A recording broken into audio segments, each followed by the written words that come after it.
I hope you are doing fine. Welcome back to Ikaisi Anand from Unit till Infinite. I am Sneha and I am teaching you real analysis.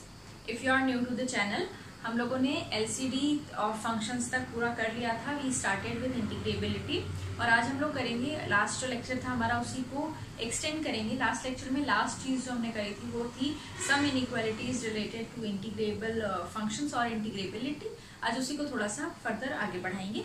So let's just start the video.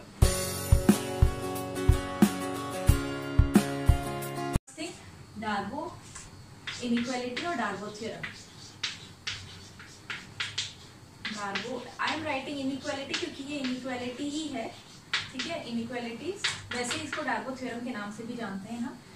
अच्छा, if you remember from the last video we define the lower integral and the upper integral. Right, कुछ define किया था ना हमने. Lower integral क्या define किया था? It's the infimum of all the upper sums, right, for all partition of the interval, closed interval AB. Similarly, this is the supremum of the lower sum for all the partitions, and this infimum and supremum they are considered over the partitions. ये define किए थे. Now, just by the definition of these integrals, ये Darboux जो थे ना भाई साहब, इन्होंने एक inequality दे दी. देखो ये क्या है, इनफीमम ऑफ अपर सम्स है और ये सुप्रीमम ऑफ लोअर सम्स है. तो इसी से रिलेटेड उन्होंने जो इनइक्वालिटी दी है वो कुछ ऐसे है that the upper sum. So this is the inequality that I am talking about. ये तो बस हमारी डेफिनेशंस थी, रिवाइज कर रही थी. This is less than the upper integral from A to B of course plus epsilon and the lower integral I mean lower sum is greater than the lower integral from a to b minus epsilon, right? And this is true. मतलब I should write that if f is a function which is integrable on the closed interval ab, then for every epsilon positive there exists यहाँ लिख देती हूँ मैं. f is integrable, then for every epsilon positive there exists delta positive such that this holds for or whenever the norm of the partition is less than delta, right? तो इस तरह से ये लिखा है इन्होंने. क्या है ये? कुछ नहीं है, ये बस ना ये जो डेफिनेशन थी ना हमारी इनफीमम और सुप्रीमम वाली, इसी की हेल्प से, since this is the infimum, तो देखो अगर ये इनफीमम होगा ना तो फॉर सम पार्टीशन P1 ये वाली जो चीज होगी, this entity upper integral plus epsilon, this must be greater than some u p1f, है ना, किसी एक पार्टीशन के लिए वहां से होगा. and then you have to consider that the norm of your partition is going to be 0. इसको ऐसे भी लिख सकते हैं less than delta going to be 0. that means you have to refine your partition, तो ये चीज आ जाएगी. Similarly, if you are talking about the supremum of this the lower sums, then this integral minus epsilon यानी ये वाली जो entity होगी, this must be less than some L p1f for some partition p1, right? And then you have to refine that partition और you have to make the norm of the partition going to be 0 and then you have the inequalities. तो कुछ नहीं है, कि छोटी सी inequality है. Name inequality इसलिए इंपॉर्टेंट हो जाती है. This is known as the Darboux inequality and this is true for any integrable function on the interval A B. और इसकी जो रिक्वायरमेंट है वो क्या है? Function has to be integrable on the closed interval A B. Then for every epsilon positive there must exist delta such that this holds for whenever the partition is less than delta, whenever the partition is approaching to 0. I can also say this, right? So ये है हमारा, this is Darboux inequality. इसके बाद आ जाते हैं हम लोग, फटाफट कर लेते हैं वो कंडीशंस जिनकी वजह से फंक्शन इंटीग्रेबल होगा. नाउ अगर इंटीग्रेबिलिटी की डेफिनेशन आपको याद है तो हमने क्या किया था? We started with the partition and then we have to consider the maximum, minimum और the supremum, infimum of the function on the interval itself and then on the on the sub intervals of the interval जो हमने partition में consider किए हैं. Then we have to find out the lower sum, upper sum, then upper integral, lower integral, फिर उसको equate करना है as the norm is approaching to 0. तो बहुत सारा काम है, राइट? बट हमने बहुत सारी चीजें ऑलरेडी पढ़ी भी है. There are LCD of functions, right? Limit, continuity and differentiability. कुछ फंक्शंस होते हैं जो हमने फंक्शंस वाले वीडियो में पढ़ा था. कुछ फंक्शंस होते हैं जो मोनोटॉनिक होते हैं. कुछ फंक्शंस होते हैं जो बाउंडेड होते हैं, कॉन्टिन्यूस होते हैं, यूनिफॉर्म कॉन्टिन्यूस होते हैं, तो उनसे मुझे कैसे फायदा मिलेगा to check that function is integrable और नॉट, क्योंकि you can not always find out a partition. आराम से बैठ करके फाइंड आउट करोगे तो मिल जाएगा, नो डाउट, बट यस जब आपको कुछ क्वेश्चंस बहुत जल्दी करना है, बहुत टाइम नहीं इतना लगाना है, तो आप बैठ करके पार्टीशन ढूंढने नहीं बैठोगे ना। You will just you should have a list कि ये चीज अगर मेरा फंक्शन जो है ना वो फुलफिल करेगा तो मेरा जो फंक्शन होगा वो इंटीग्रेबल होगा ही होगा, मुझे और कुछ सोचने की जरूरत नहीं है। तो वो कंडीशंस हैं, वो कंडीशंस हम लोग देख लेते हैं, ठीक है। Since we are doing definite integral, तो मैंने जो फंक्शन कंसिडर किया हुआ है that is bounded on my closed interval. So next is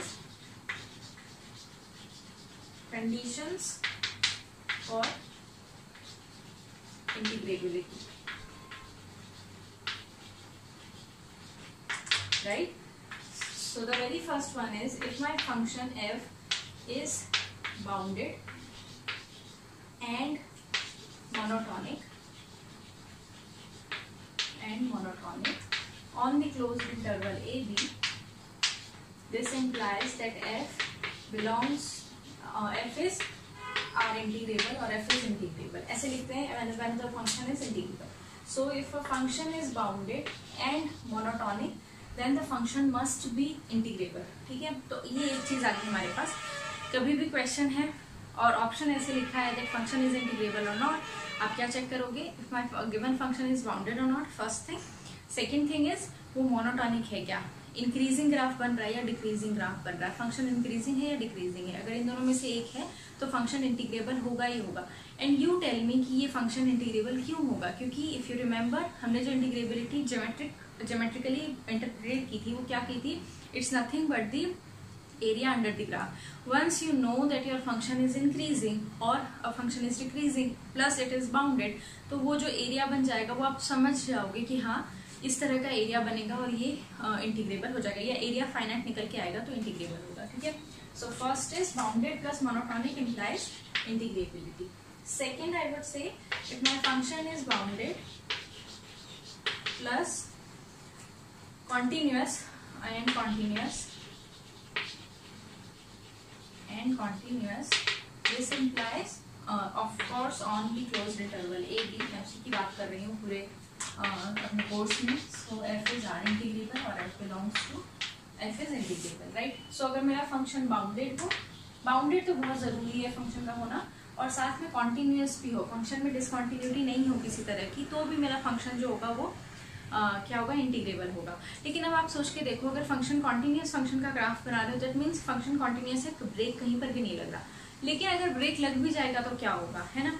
आप सोच सकते हो ना, if a function is not continuous, तो दो केसेस तो ऐसे हो जाते हैं ना, फंक्शन सपोज ऐसा है, यहाँ पर है फंक्शन डिफाइंड, फिर यहाँ पर डिफाइंड है, और फिर यहाँ से सपोज ऐसे डिफाइंड है, इस तरह से कुछ डिफाइंड है फंक्शन, यानी फंक्शन कॉन्टिन्यूस नहीं है।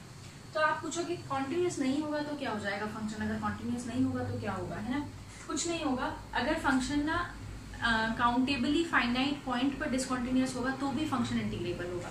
क्यों होगा, क्योंकि आप ये डिसकॉन्टिन्यूटी पे ब्रेक लगा करके इस तरह से ये एरिया फाइंड आउट कर सकते हो, यहाँ पर ये लगा करके ये एरिया फाइंड आउट कर सकते हो, ऐड कर दो फंक्शन इंटीग्रेबल होगा ना।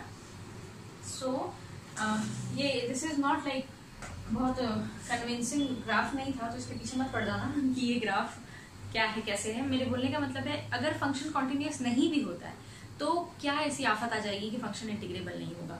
सो मेरा जो थर्ड पॉइंट है वो सेम यही है, if my function is bounded and points of discontinuity जो है, points of discontinuity are countably finite, right, या तो फाइनाइट हो या फिर काउंटेबल हो, countably finite, then my function is R integrable, ठीक है। तो ये तो तीन चीजें ऐसी थी जो हमने कॉन्टिन्यूटी और मोनोटोनिसिटी से वो किया, कनेक्ट किया। पॉइंट ऑफ डिसकॉन्टिन्यूटी कैसे होनी चाहिए, काउंटेबली में नहीं। ये ऑप्शन में आता है क्वेश्चन दैट वो कहेंगे इनमें से कौन सा फंक्शन जो होगा वो इंटीग्रेबल होगा, चूज करो। उन्होंने एक फंक्शन दे दिया sin x, आपको पता है, और ऑन बाउंडेड इंटरवल से 0 to 2π, so you know that sin x is integrable on 0 to 2π।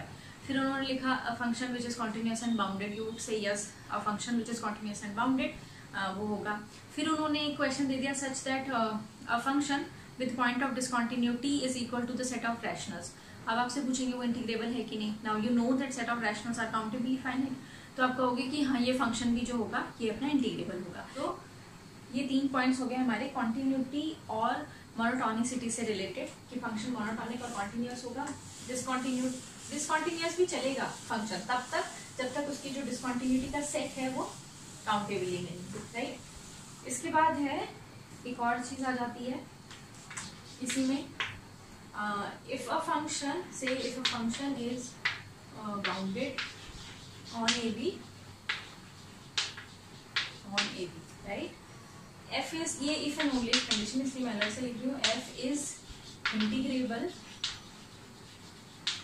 if and only if for every epsilon positive there exists delta positive such that, ये जो हमने Darboux अपर some lower sum define किया था ना, इसकी help से हम बता रहे हैं that this is less than epsilon for all partitions P of AB, for all partitions P of AB where norm of P is less than delta। ठीक है, सो ये है बेसिकली ये वो चीज है। If you remember from the graph, अगर मैंने ये ग्राफ कुछ ऐसा बनाया हुआ है, सपोज ये मेरा फंक्शन है, ठीक है, यहाँ पर और ये मैंने पॉइंट्स ले रखे हैं X R and X R minus X R plus 1। तो याद है आपको हम लोगों ने क्या किया था, यहाँ फंक्शन का मैक्सिमा ढूंढा, इधर फंक्शन का मिनिमा ढूंढा, और फिर ये जो एक बड़ा रेक्टेंगल बना और ये जो एक छोटा रेक्टेंगल बना, इसको हमने डिफाइन किया था अपर सम और लोअर सम, राइट। इस तरह से डिफाइन किया था।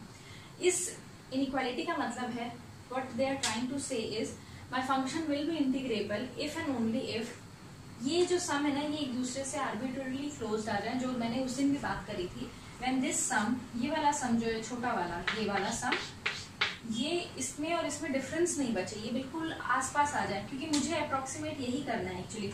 मुझे ये एरिया चाहिए ना, इस एरिया के लिए मुझे क्या करना है, किसी तरह से इसको अप्रोक्सीमेट कर पाऊँ मैं, तो मैं, या एक दूसरे से क्लोज लेकर आ पाऊँ मैं, तो मैं कहूँगी मेरा फंक्शन जो होगा इंटीग्रेबल होगा।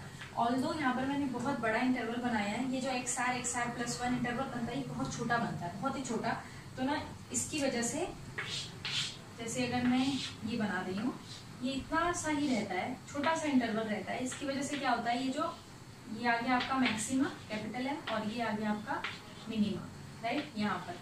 तो इसकी वजह से ये जो डिफरेंस आ जाता है ना, ये मैं ऑप्टिमाइज कर पाऊंगी, ठीक है। ये जो चीज़ है इसको मुझे ऑप्टिमाइज करनी है, ये वाली जो चीज़ है इसको डिमिनिश करना है। इसका मतलब क्या है, ये वाली जो चीज़ है ना, ये जो गैप आ रहा है, ये डिमिनिश होता जा रहा है as the refinement of the partition is taken और as the norm of the partition is going to be 0 और इज लेस देन डेल्टा, ठीक है। तो ये है हमारा जो अपर सम लोअर सम की हेल्प से हमने ऐसे डिफाइन किया, और ये if and only if condition है। अगर ऐसा होगा तो फंक्शन इंटीग्रेबल है, और अगर फंक्शन इंटीग्रेबल है तो इसका मतलब अपर सम और लोअर सम जो होंगे वो एक दूसरे से आर्बिट्ररीली क्लोज्ड होंगे, कहाँ पर, पार्टीशंस पे, such that the norm of the partition is going to be 0, यानी पार्टीशन के जो पॉइंट्स हैं वो एक दूसरे से बहुत क्लोज आते चले जा रहे हैं। उस केस में मेरे जो अपर सम और लोअर सम है वो भी एक दूसरे से बहुत ही ज्यादा क्लोज होते चले जा रहे हैं, ठीक है। तो ये हो गया हमारा एक कंडीशन। और इसके बाद जो कर लेते हैं अलजेब्रा ऑफ इंटीग्रेबिलिटी और द सम डिफरेंस जो चीज होती है वो, है ना। तो सबसे पहली चीज, if two functions R integrable, मैं पूरी कहानी में लिख रही हूँ, ठीक है। टू फंक्शंस आर इंटीग्रेबल, इसको ऐसे इंटीग्रेट करेंगे this is same as the sum of the integrals dx whatever it is, dx is another dx dx, ठीक है। तो अगर दो फंक्शंस हैं, रिमेंबर मेरे फंक्शंस बाउंडेड होने चाहिए। अगर दो फंक्शंस इंडिविजुअली बाउंडेड है तो उनका सम भी बाउंडेड होगा। अगर दो फंक्शंस इंडिविजुअली वो हैं इंटीग्रेबल है ऑन ए बी, तो उनका सम भी इंटीग्रेबल होगा on A B, and the sum is equal to nothing but the मतलब integral of the sum is equal to sum of the integral, ठीक है। Similarly you can prove it और prove this for the difference, right. Difference के लिए भी same case हो जाता है, डिफरेंस भी इंटीग्रेबल होगा, कोई दिक्कत नहीं है। फंक्शंस बाउंडेड होने चाहिए, फंक्शंस इंडिविजुअली अपने, ये फाइनाइट लिमिट्स हैं ए टू बी उसकी बात कर रही हूँ मैं। फाइनाइट लिमिट्स के ऊपर अगर इंटीग्रेबल है इंडिविजुअली तो उनका जो डिफरेंस होगा वो भी इंटीग्रेबल होगा, and difference is equal to the integral of the difference is equal to the difference of the integrals, right? ठीक बोला ना मैंने? हाँ, ठीक है। थर्ड है प्रोडक्ट की। अगर मैं बात करूँ तो my function f1 and f2 usually belongs to set of integrable function on AB, then their product is also integrable, ठीक है? प्रोडक्ट भी इंटीग्रेबल होंगे, तो इसमें कोई बड़ी बात नहीं थी। सम, डिफरेंस और प्रोडक्ट में तो कोई बड़ी बात नहीं थी, ये सब इंटीग्रेबल होते हैं। अब आ जाती है कोशेंट की बात। जब हम डिवाइड करते हैं तो क्या होता है, ठीक है? डिवाइड करने की केस में मुझे क्या देखना होगा? This one is fourth. If my function f1 and f2 are bounded, ये बाउंडेड तो हम हर जगह ही देख रहे हैं, ठीक है? साथ में क्या है, मेरा जो फंक्शन f2x है, दिस इज ग्रेटर देन और इक्वल टू सम के, सम नॉन जीरो के आई वुड से, ठीक है? Such that k belongs to R, k is not equal to 0, then and bounded and integrable, of course, integrable, then I can say that f1 by f2 जो होगा function, this is also integrable। तो यहाँ ध्यान रखने वाली चीज ये है that your function अगर बाउंडेड है ना फंक्शन, मतलब इसी चीज को मैं ऐसे कह सकती हूँ, फंक्शन का मॉड बाउंडेड होना चाहिए ना। एक कहीं से मुझे ये पॉइंट भी मिले that my function is greater than this particular point, तो ये क्या होगा, 1/f1 तभी 1/f2 तभी बाउंडेड आएगा ना। Now 1/f2 is less than और equal to 1/k, k is not equal to 0 here. ये तो लाइक मैथमेटिकल सेम हो जाएगा अगर ऐसा नहीं होगा तो। सो अगर ऐसा होगा तो मैं जो कोशेंट होगा वो भी क्या होगा, इंटीग्रेबल होगा, ठीक है? तो ये हुआ हमारा सम, डिफरेंस, प्रोडक्ट और कोशेंट की बात। एक और चीज देख लेते हैं यहाँ। If a function is integrable, दो चीज actually, if f is integrable और f belongs to R A B, implies that f square also belongs to R A B, ठीक है? तो this is nothing but a special case of product of two functions. यहाँ हमने वो जो दो functions लिए थे f1 f2, उसको f ही रहने दिया, तो स्क्वायर भी इंटीग्रेबल होगा और इससे आप फर्दर आगे भी निकाल सकते हो चीजें। और लास्ट है, if my function is integrable, तो जो मॉड्यूलस होगा ना of the integral f dx, इस तरह से दिस इज लेस देन और equal to integral of mod f of dx। बस ये एक इनइक्वालिटी है एक्चुअली, यहाँ ये ध्यान रखना, दिस इज एन इनइक्वालिटी। ये कह रहे हैं if my function is integrable, तो जो इंटीग्रेबल जो मॉड्यूलस फंक्शन होता है वो तो इंटीग्रेबल आ जाता है। और इन दोनों में रिलेशन क्या होता है, जैसे हमने देखा सम वाले में क्या रिलेशन था, दोनों इक्वल थे। Sum integrable of integral of the sum is equal to sum of the integral. लेकिन यहाँ क्या होगा, ये तो हमें मतलब ये तो गारंटी है दैट माय फंक्शन जो होगा, जो मॉड्यूलस फंक्शन होगा वो इंटीग्रेबल होगा, लेकिन उनका जो रिलेशन होगा वो ये होगा that modulus of the integral is less than equal to integral of the modulus, तो लेस देन इक्वल टू आता है। और दूसरी चीज यहाँ पर ये आ जाती है दैट अगर मॉड्यूलस इंटीग्रेबल है तो जरूरी नहीं है फंक्शन इंटीग्रेबल होगा। जैसे अभी जो हमने लास्ट में एग्जांपल देखा था, शायद एक 1 और -1 डिफाइन किया था ना, q और q कॉम्प्लीमेंट में हमने देखा था, वो फंक्शन जो है इंटीग्रेबल नहीं है, बट उसका मॉड्यूलस क्या आएगा, +1। मॉड्यूलस फंक्शन इंटीग्रेबल होगा तो जरूरी नहीं है हमारा जो पेरेंट फंक्शन है, अगर मॉड f इंटीग्रेबल होगा तो जरूरी नहीं है f भी इंटीग्रेबल हो। ये एक चीज आ गई यहाँ पर। सारे इफ एंड ओनली इफ पर कंडीशन नहीं थी, इफ देन ही कंडीशंस थी। आप सोचोगे तो आपको एग्जांपल्स, काउंटर एग्जांपल्स मिलने लग जाएंगे। So I think this is it for the video, है ना? क्या क्या हमने आज डार्को इनइक्वालिटी पढ़ी, कंडीशंस फॉर इंटीग्रेबिलिटी पढ़ी, और फिर हमने पढ़ा क्या, अलजेब्रा ऑफ इंटीग्रेबल फंक्शंस और इंटीग्रल्स, ठीक है? इसके बाद जो हमें करना है वो शायद फंडामेंटल थ्योरम ऑफ कैलकुलस आ जाएगा, कुछ मीन वैल्यू थ्योरम और ये सब होगा, और फिर हम इंडेफिनिट इंटीग्रल पे पहुंच जाएंगे। So I hope you enjoyed the video, कुछ अच्छे से आपको समझ में आया होगा। I am trying my best कि जो चीज़ इंपॉर्टेंट लग रही है, जो चीज़ मुझे लग रहा है कि हाँ आपका जानना ज़रूरी है, वो डाल रही हूँ। ऑल्दो टाइम कंस्ट्रेंट है, मैं बहुत कुछ नहीं आपको बता पा रही, जबकि मैं चाहती हूँ बहुत कुछ बताना, बट अभी नहीं बता पा रही हूँ। बट या इन फ्यूचर में भी आई वुड डेडिकेट प्रॉपर 1-1 घंटे वाला वीडियो बनाना स्टार्ट कर दूँ, but for the time being जितना आपको एग्जाम के लिए ज़रूरी है उतना मैं बता रही हूँ। अगर आपको अच्छा लगा तो हिट द लाइक बटन, अगर आप नए हो तो please consider subscribing my channel, bell icon को भी प्रेस कर देना सो दैट आपको नई नोटिफिकेशंस मिल जाए। अब हम लोग जब अगली बार मिलेंगे तब तक के लिए टेक केयर, बाय।